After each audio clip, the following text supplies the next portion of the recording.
Some of the examples that you can talk about in terms of systems are the big ones, like our national economy.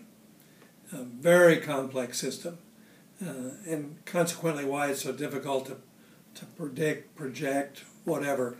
I mean, you tend to look at, who's responsible. There's a downturn. I don't like the interest rate I'm paying. I don't like the fact that the value of my home has gone down. It's rather difficult to pinpoint because the value of a home is part of a system. And that system we can look at in a rather local way or in the bigger picture, what's going on in the country.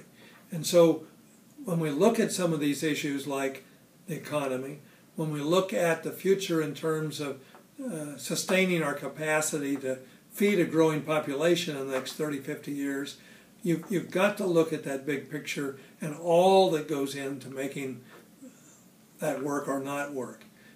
I look at the challenges, for an example, of feeding that population 30, 50 years down the road, and the complexity of what's going to make that work or not work. And then I look at the political system we have today, which has a very hard time dealing with a single issue in a very narrow way, much less a complex system. And it's a worry to me as I think about my children and grandchildren going forward. Someone my age probably won't have any big impact. But the challenge of getting more people to think in a broader, bigger picture systems way, in all the things that go into making things work or not work. When you throw in climate change and growing population and energy issues and all the factors that go in a very complex system worldwide, in a system where you got declining groundwater, but water is an essential issue. You look at what's happening already in the world in terms of countries, China shutting off water that flows into countries below China for their needs.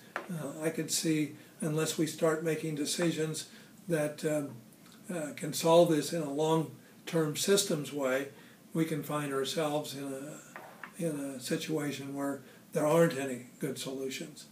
We can think about things in a systems way now, understand the research done today that may be 10, 20, 30 years down the road before any results, but if we make that investment today, we can start addressing some of these things. Again, looking at some of the challenges we face, whether it's the economy or feeding the future, having an appreciation of systems thinking, having an appreciation of the little things that can make a difference. Decisions now that can have that future impact in a positive way. We can all feel a little more positive about that future if we could start thinking in a little different way as we look at the challenges we face today.